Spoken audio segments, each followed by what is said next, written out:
안녕하세요.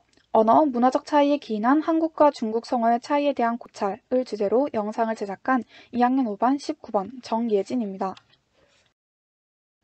저는 창의융합캠프 정위시제를 들으면서 정중지와 오비일학과 같이 중국의 한자 성어에 대해서 배웠었는데요. 수업을 듣는 과정에서 중국과 한국 모두 한자를 사용하는 한자 문화권인데 과연 두 국가에서 사용하는 한자 성어의 사용과 표현 면에 차이점은 없을까라는 의문이 들었고 이에 중국과 한국의 한자 성어의 차이점에 대해 조금 더 구체적으로 조사를 해보고자 이 본 영상을 제작하게 되었습니다. 한국의 한자 성어와 중국의 한자 성어는 한자 성어가 포괄하는 범위에 따라서 각각 협의적 성어, 광의적 성어라고 불리는데요. 먼저 중국에서는 협의적 성어를 사용한다고 할 수 있습니다. 중국의 성어는 보통 사자성어만을 지칭하는 협의적인 개념입니다. 5만 개가 넘는 성어 중에서 4글자로 된 사자성어가 약 96%를 차지하고 있기 때문에 성어라고 하면 바로 사자성어라는 인식이 일반적으로 자리 잡혀 있습니다. 반면 한국에서 한자 성어는 조금 더 광의적인 의미를 지닌 광의적 성어라고 할 수 있습니다. 한국의 한자 성어는 사자성어뿐만 아니라 수거, 관용어, 속담, 관용구 등을 모두 포괄하는 의미로 사용되고 있는데요. 따라서 중국에서 한자 성어는 정중지와 하나만 한자 성어라고 칭할 수 있다면 한국에서는 정중지와뿐만 아니라 우물안 개구리도 모두 한자 성어로 칭할 수 있는 것입니다. 그럼 지금부터 구체적인 사례를 통해 한국과 중국의 한자 성어의 차이점에 대해 살펴보도록 하겠습니다. 먼저 차용의 특징에 따른 차이인데요. 대표적으로 기사회생은 한국에서는 죽은 사람을 살린다 혹은 중병으로 죽을 뻔하다 다시 살아난다 등 뛰어난 의술과 관련된 의미만을 가지고 있지만 중국에서 기사회생은 이에 더하여 이미 희망이 없는 일을 다시 구해낸다는 실수나 책을 구해낸다는 의미까지 의미가 확장되어 나타나는 것을 볼 수 있습니다.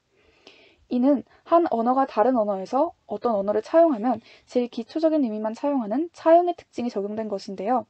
한국이 중국의 한자 성어를 차용하는 과정에서 가장 기본적인 의미인 뛰어난 의술만을 차용해서 사용한다는 것을 볼 수 있고 이는 한국이 언어적인 측면에서 중국의 영향을 많이 받았음을 알 수 있는 대목입니다.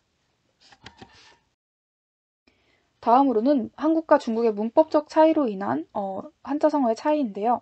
먼저 한국에서는 천지개벽이라고 불리는 한자 성어는 중국에서는 개천벽지로 사용되곤 합니다.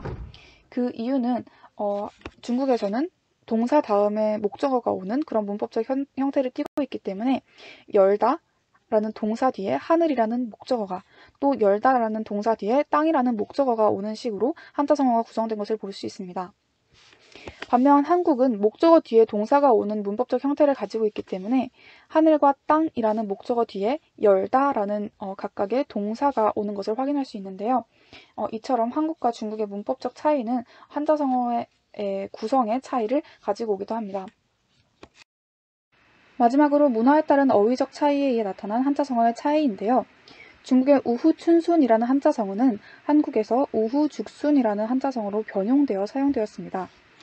중국의 우후춘순에 사용된 춘순과 한국의 죽순은 사실 같은 의미입니다. 단지 춘순은 봄에 싹이 자라는 죽순을 일컫는 의미로 조금 더 구체적인 의미라고 할 수 있는데요. 이는 죽순의 본고장인 중국에서는 조금 더 세부적인 의미인 춘순을 사용하였지만 중국에 비해서 죽순을 접할 기회가 적은 한국에서는 그저 죽순이라는 의미를 사용한 것을 찾아볼 수 있습니다.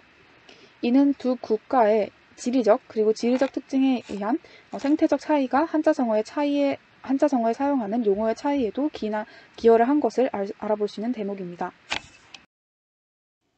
이처럼 일부 사자성어는 한국에 전해 들어오면서 그 의미가 축소되거나 한국의 문법체계에 맞춰 순서가 변하기도 했으며 한민족이 자신의 수요에 의하여 민족성과 어울리는 한자성어도 스스로 만들어냈음을 확인할 수 있었습니다. 하지만 앞서 설명드린 예시들은 지극히 일부의 사례들일 뿐이고 여전히 한국과 중국의 수많은 한자 성어는 서로 공통적인 형태와 의미를 가지고 있기 때문에 여전히 한국과 중국의 문화가 불가분의 관계에 있다고 볼 수 있습니다.